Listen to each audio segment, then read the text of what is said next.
Stories by O.Hentry.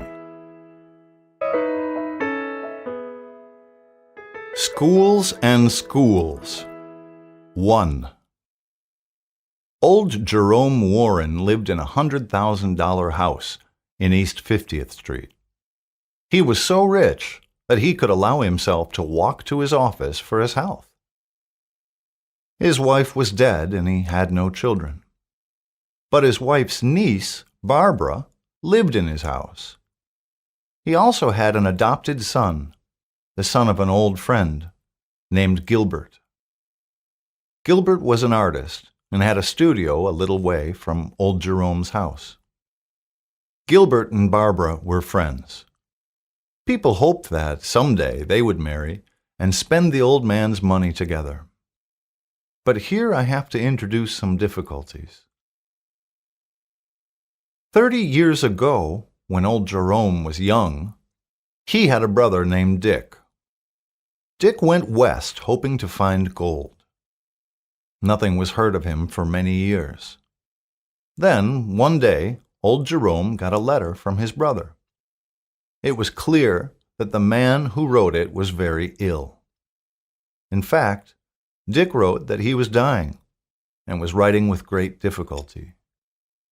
In his letter, he asked his brother to take care of Nevada, his 19-year-old daughter, the only child he had. He was going to send her to Jerome at once.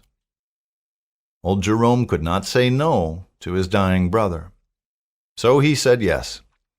Old Jerome, Barbara, and Gilbert met Nevada Warren at the station. She was not a very big girl, but strong and good-looking. "I'm sure we shall be the best of friends," said Barbara, kissing Nevada. "I hope so," said Nevada. "Dear little niece," said old Jerome, "you are welcome to my house. It is your house now." "Thanks," said Nevada. "And I am going to call you cousin," said Gilbert. When we hear about any difficulties between one man and two women, or one woman and two men, we call such situations triangles. Very soon, Nevada, Barbara, and Gilbert formed such a triangle, and Barbara formed the hypotenuse of this triangle. One morning, old Jerome sat a long time after breakfast reading his newspaper. A servant brought in a note for Miss Nevada. "A messenger has brought it," she said. "He is waiting for an answer." Nevada took the letter.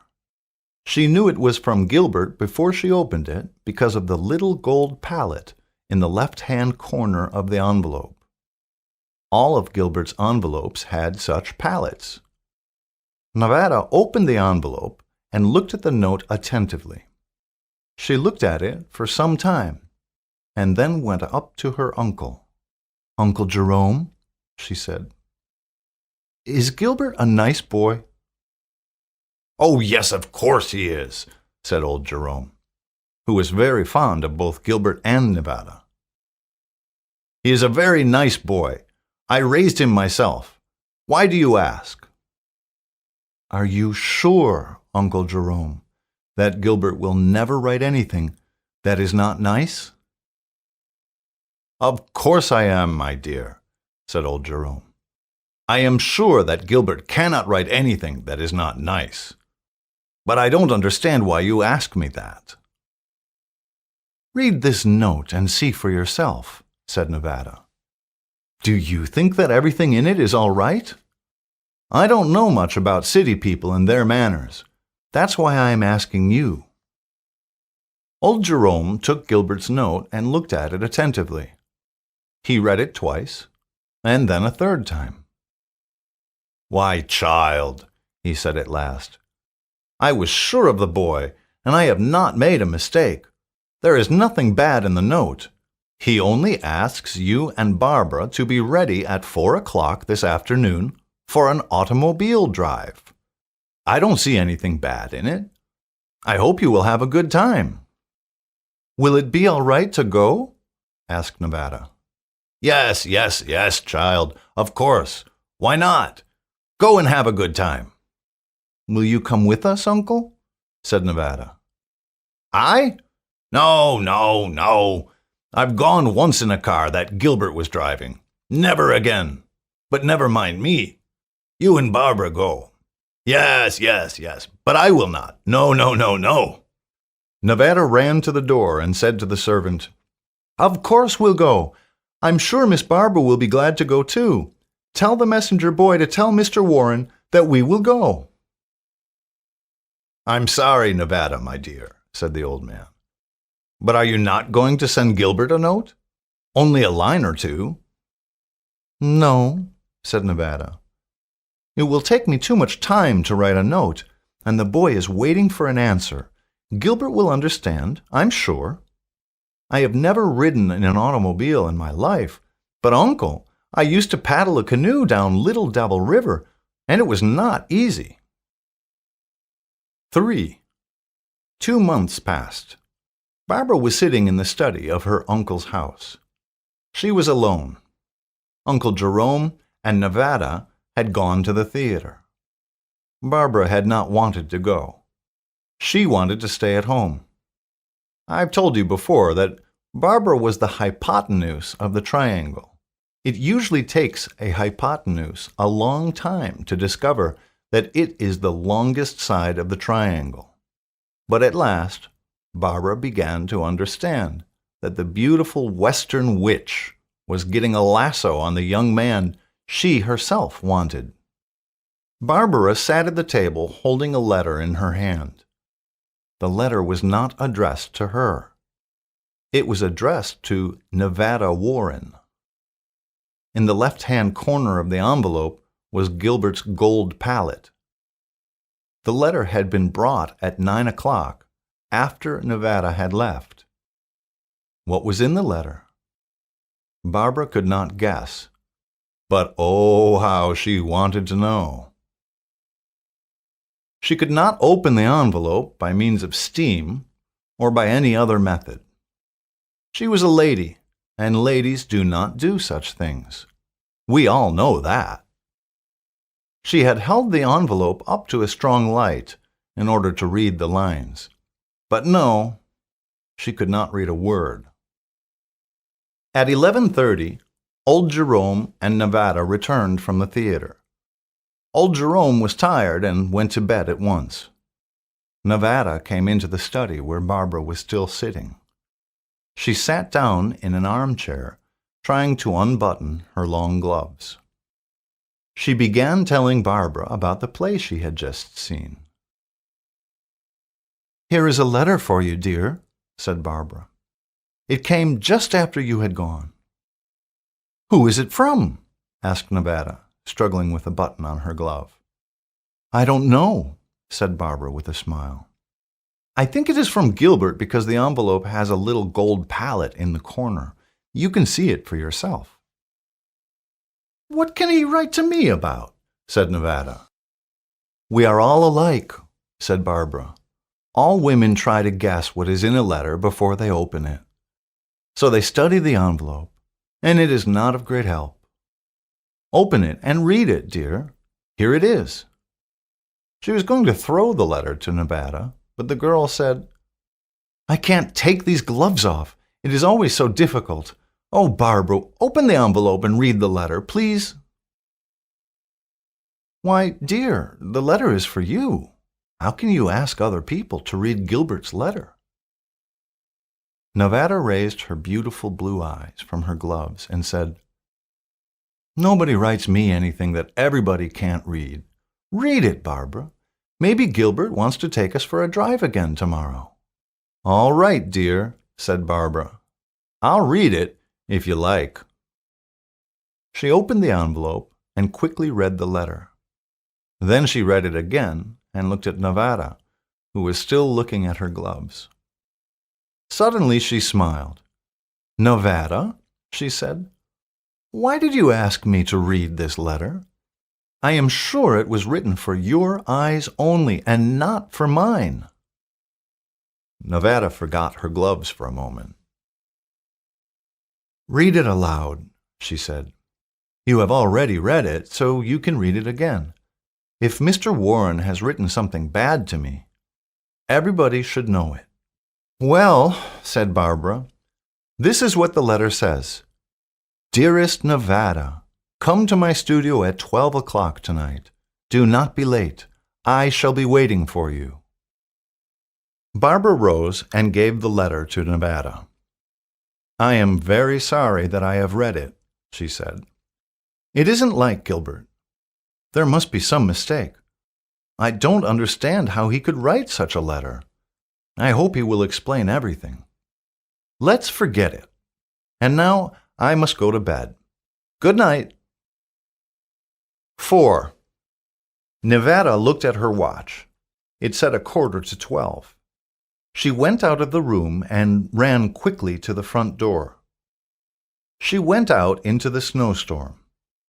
Gilbert Warren's studio was only a little way from old Jerome's house. The snow lay a foot deep in the street, and she walked with difficulty. "Hello, little girl," a policeman called to her. "It's too late for such a little girl to be out." Nevada took no notice of him and went on. There was a light in Gilbert's window. He was waiting for her. She knew his window because she had been in his studio before, with Barbara and Uncle Jerome. On the 8th floor, she found room 89 and knocked at the door. Gilbert opened the door. He had a pencil in his hand and a pipe in his mouth. The pipe fell to the floor. "Am I late?" asked Nevada. "I came as quickly as I could. Uncle and I have been to the theater this evening. Here I am, Gilbert." Gilbert was standing in the door with his mouth open. "You asked me to come," said Nevada simply, "and I came. You said so in your letter. Why did you send for me?" "Did you read my letter?" asked Gilbert. "No, I didn't," said Nevada. "Barbara read it to me. Your letter said, 'Come to my studio at 12 o'clock tonight. Do not be late. I shall be waiting for you.' I thought you were ill, but you look quite well." "Aha!" cried Gilbert. "I'll tell you why I asked you to come, Nevada. I wanted to ask you to marry me. At once, tonight. That is why I asked you to come. Will you?" "Of course I will," answered Nevada. "You knew long ago that I would marry you. I am sure you knew it. And it will be nice to be married in a snowstorm at night.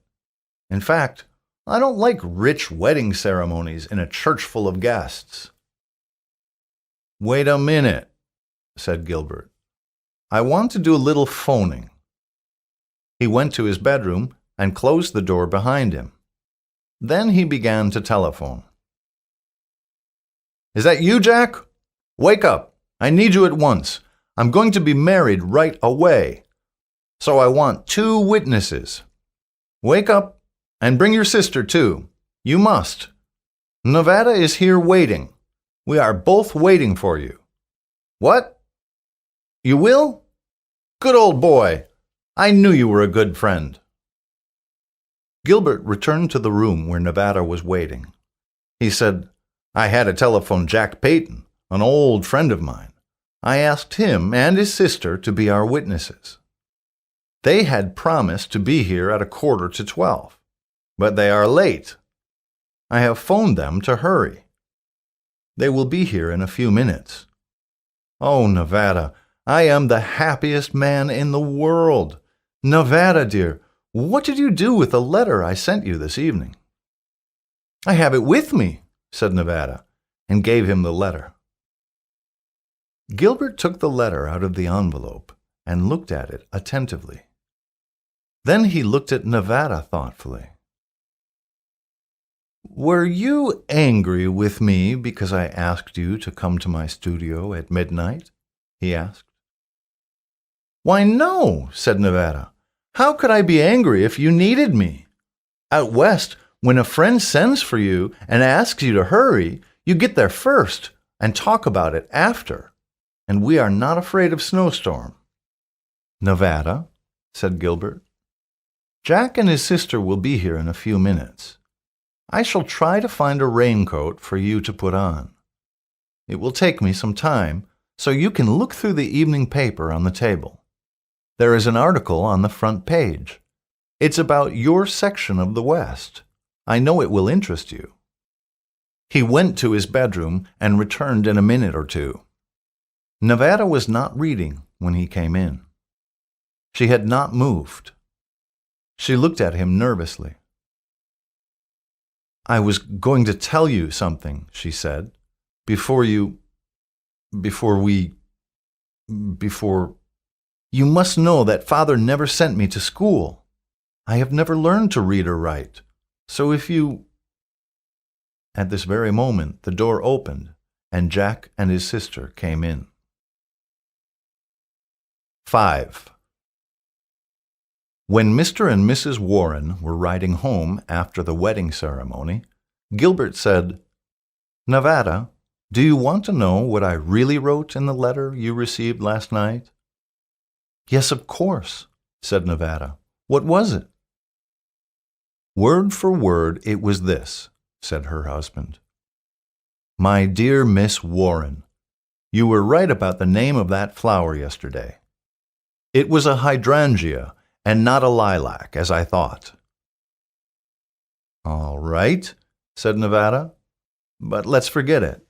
The joke is on Barbara anyway."